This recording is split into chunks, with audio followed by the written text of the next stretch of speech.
What up? I'm Shep Apelka. This is the Braves TomaBlog. And if I never wore pants on these blogs, then you guys would never know. The 2016 season has come to an official end. Turner Field is useless forever. Yeah, you heard what I said, Georgia State. The postseason is about to begin. I will be watching diligently if I can find a TV to watch it on, because I can't afford cable. But in Braves country, it might as well be the off-season for two reasons. One, the season is actually over, so who cares what else happens? And two, for the last 2 years, ever since the rebuild started, the off-season is the most exciting time of the year for Braves country. In the past two off-seasons, we've added Whistler, Malix, Fulte, Jenkins, Rio, Dustin Peterson, Jace Peterson, Nick Markakis, Chris Ellis, Sean Newcomb, Aaron Blair, Ender Inciarte, Dansby Swanson, and countless other short-term solutions. So the offseason is a fun time for everyone, but even more so this year given the fact that we were above 500 in the Matt Kemp season. So in this video, I'm going to create a blueprint for the entire Braves offseason, meaning from now until the start of spring training. In this, I'll go over needs, who they can get for those needs, how they can get those people for those needs, and what they will need to do in order to make that happen. And then at the end, I'll go over what's realistic, what's unrealistic, best case scenarios, and worst case scenarios. So with that, I'm going to dive into the Braves blueprint. Needs. Starting pitching. And catcher, preferably a power hitting one. Wants. Wants are pieces that we could live without but would drastically improve the team if we were to add them. Want number one, a little more bullpen depth. The offseason got started a little early on Saturday when the Braves signed Jim Johnson to a 2-year extension. Great sign, I was very excited about it. Jim Johnson has been key to our second half success. He is the veteran of our bullpen as it stands. Now that being said, bullpens always get depleted. You never seem to have enough of it, and while there is a lot at the minor league level, the offseason is the best time to prepare for injuries depleting you. Want number two, middle infield depth. We are playing it by ear in every way, shape, and form with Ozzie Albies. He is our presumptive future second baseman.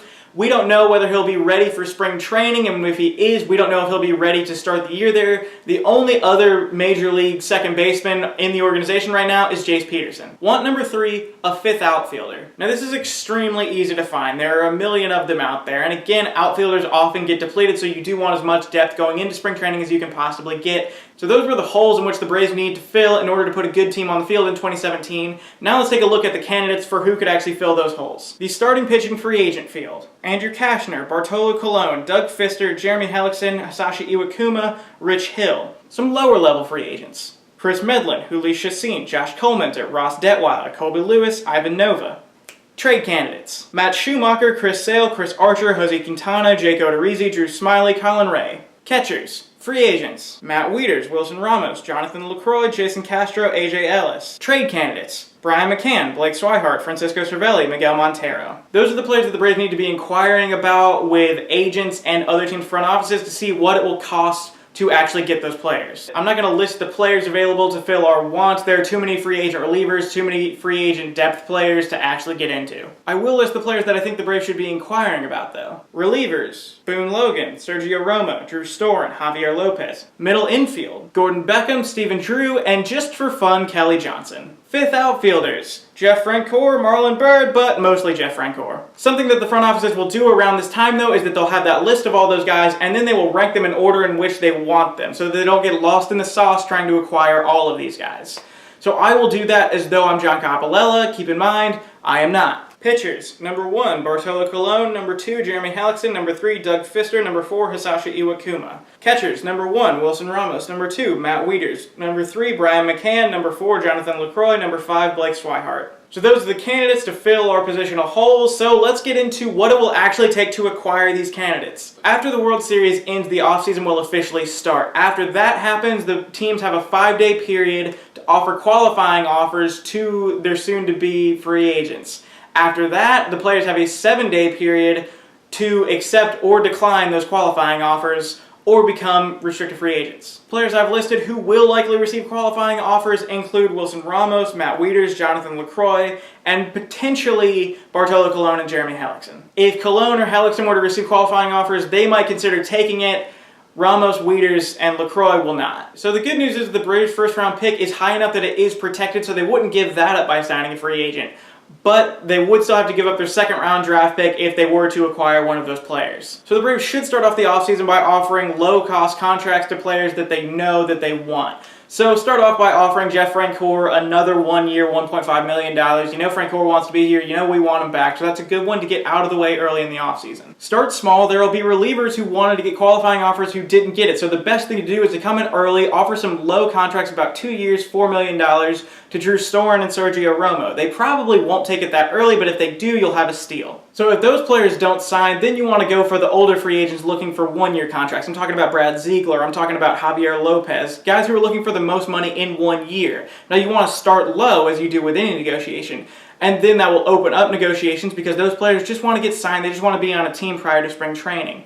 Now, the good news is for the Braves is that they don't really have to bite in these negotiations because they don't have a firm need for a veteran reliever. They would just like to have them. So if those players want to sign, they will. In all likelihood, if you do that in the first 2 weeks, at the end of 3 weeks, you'll have a new reliever. Now, as far as starting pitching, agents for starting pitchers typically like to let the market settle before they have their pitchers sign. The Braves would be behooved to get out in front of the market in this year's class. The best position to be in as a team is out in front of the market. So when I say that, think about how last year Toronto was expected to compete with Boston for David Price. But instead of doing that, they went out ahead of everyone else and they signed Marco Estrada, and they signed J.A. Happ, and then their rotation was filled before everyone else got into the super high bidding for pitchers. So let's say things go according to how we want them to go. Bartolo Colon and Jeremy Hellickson are not offered qualifying offers. So that being said, 12 days after the World Series, if I'm John Capalella, I call both of their agents. I offer Bartolo Colon 1 year, $16 million. I call Hellickson and I give him 3 years, $30 million. I make sure that both of them know that 2 contracts have been offered. If they already have other offers from teams trying to do the same thing, I can haggle to an extent. Colon, I'm willing to go up to a single year for $17.5 million. For Hellickson, I would be willing to go up to $35 million, but I would not be willing to offer him a 4th year. If they both sign, perfect, you're almost done. If one of them signs, still very good because you're almost a third of the way done with your offseason and it's November. Let's say one or none of them signs. Well, then I call Doug Fister and I give him 2 years, $25 million, and then we haggle through the same process, and so on down the list of starting pitchers that you wanted. Meanwhile, on the catching front, I would anticipate the Braves doing the same thing, starting low very early. That being said, the advantage that the catchers have in this market, I don't expect them to sign early. I fully expect Ramos, Wieters, and Lucroy to take this until the winter meetings. The winter meetings, December 5th through 7th at the Gaylord Convention Center in Maryland. At this point, let's say the Braves have actually gotten a reliever signed and a starter signed. They still need another starter, they need a catcher, and they need a middle infielder. The Braves' focus will be on the free agents available, but rest assured, the focus of the winter meetings from a national perspective will be on the trade market. The only trade fronts I see the Braves being very involved on is for Brian McCann or Blake Swihart. I think that there might be a little surrounding, the possibility of Aroldis Vizcaíno or maybe Julio Teheran. I think that that's extremely unlikely. I don't think that either of those are likely to happen. To get Brian McCann, I think the Yankees would want a pitching prospect and a hitting prospect. I think starters that would be fair would be guys like Aaron Blair, Chris Ellis, Rob Whalen. I think infielders that would be fair would be Anthony Seymour, Ronald Acuna, Rio Ruiz. The Yankees will realistically be trying to get guys like Travis Demeritte and Max Fried, and that's fair, and the Braves could make that trade. In exchange, they would need the Yankees to cover a lot more of McCann's salary. What gives the Braves bargaining power in this scenario is whether Ramos, Lucroy, and Wieters are still on the market, whether they still have options, and what would drastically improve the Braves bargaining power is if they can get involved with talks for Blake Swihart or Francisco Cervelli at the same time. As a whole, I will just say that I don't like our possibilities on the catching market. I think in any case scenario in which the Braves go out and get a catcher from somewhere, they will have to overpay in some way. For Wilson Ramos, that could be adding a 5th year and $80 million. For Matt Wieters, that could be offering a 4th year on a contract and offering up to $60 or $70 million. For McCann, it would be giving up prospects like Travis Demeritte and Max Fried and not getting the Yankees to cover a large portion of McCann's salary. For Jonathan Lucroy, it would be 5 years and over $80 million, and truth be told, I don't see Jonathan Lucroy as a good fit for the Braves. None of these are fun options. I'm just telling you, unless Capalella pulls off some Capalella-esque miracle, that's what it will probably take to get a catcher in the offseason this year. So, that being said, it makes the possibility of going into the season with Tyler Flowers as your main guy not sound that bad. So after the winter meetings, it would be fair to say that we either have a catcher at this point or we've decided to go with Tyler Flowers. So what would be next? Well, you know, that January time period is when you start rounding out your roster with signees to get ready for spring training. So that's the time period in which you look at what's still available and you sign some of these guys that are nervous that they're not going to get signed before spring training. So that's when you sign your middle infielder. For instance, Steven Drew, that's when you sign Gordon Beckham, you know, Kelly Johnson, and maybe Eric Ibar. And as always, the Braves want to add some starters to round out the rotation around spring training. Not that these guys will be starters for the season, you know, just to have them. So I'm talking about guys like Ross Detweiler, Josh Coleminter, Edwin Jackson, you know, guys like that you can sign to minor league contracts. Best case scenario, the Braves have some free agent pitchers bite early. They get them for fairly cheap. Matt Wieters decides he would like to play in Atlanta more so than anywhere else. He signs for 3 years, $35 million. And the Braves sign some outfielders, some relievers for really cheap, and it rounds out the roster perfectly. Worst case scenario, the market values starting pitching way too high. Capalella starts getting calls from agents telling him to match offers from other teams that are tens of millions of dollars higher than what the Braves thought they were going to have to do. Ramos, Wieters, and Lucroy all signed large contracts prior to the winter meetings. The Yankees don't budge, and the Braves decide to trade a reputable prospect in hopes that Miguel Montero can have a bounce-back season.